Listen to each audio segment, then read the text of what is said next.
పిల్లలు ఇక్కడ చూడండి, ఇక్కడ కాకి నీళ్ళ కోసం వచ్చింది, కానీ నీళ్ళు పాపం అందట్లేదు కదా, అందుకే ఇందులో రాళ్ళు వేస్తుంది. రాళ్ళు వేస్తే నీళ్ళు ఈ గీత దాటి పైకి వస్తాయేమో మనం చూద్దాము. మీరు కూడా ఒక్కొక్కరా, కాకితో పాటు మీరు కూడా ఒక్కొక్కరా వేయండి, రాళ్ళు వేయండి, ఒక్కొక్కటి వేయండి, ఒక్కొక్కటే ఒకళ్ళు వేసిన తర్వాత ఒకళ్ళు వేయండి, రాళ్ళు వేయండి. గీత దాటిందేమో చూద్దామా. ఒకళ్ళు వేయండి, ఒక్కొక్కళ్ళు వేయండి. వేయండి.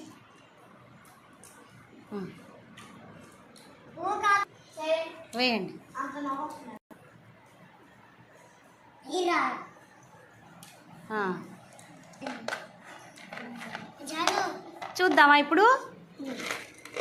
అబ్బా, ఇప్పుడు ఎర్ర గీత నుంచి పైకి వచ్చేసాయి కదా ఇప్పుడు నీళ్ళు.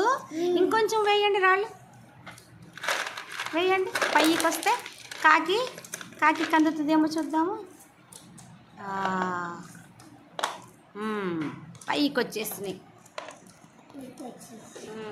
Right, very good. అర్థమైంది ఇప్పుడు మీకు. కాకి రాళ్ళు వేస్తే నీళ్ళు పైకి వచ్చినాయి కదా, తాగింది, నీళ్ళు తాగుతుంది కదా. Very good. క్లాప్స్ కొట్టండి మరి.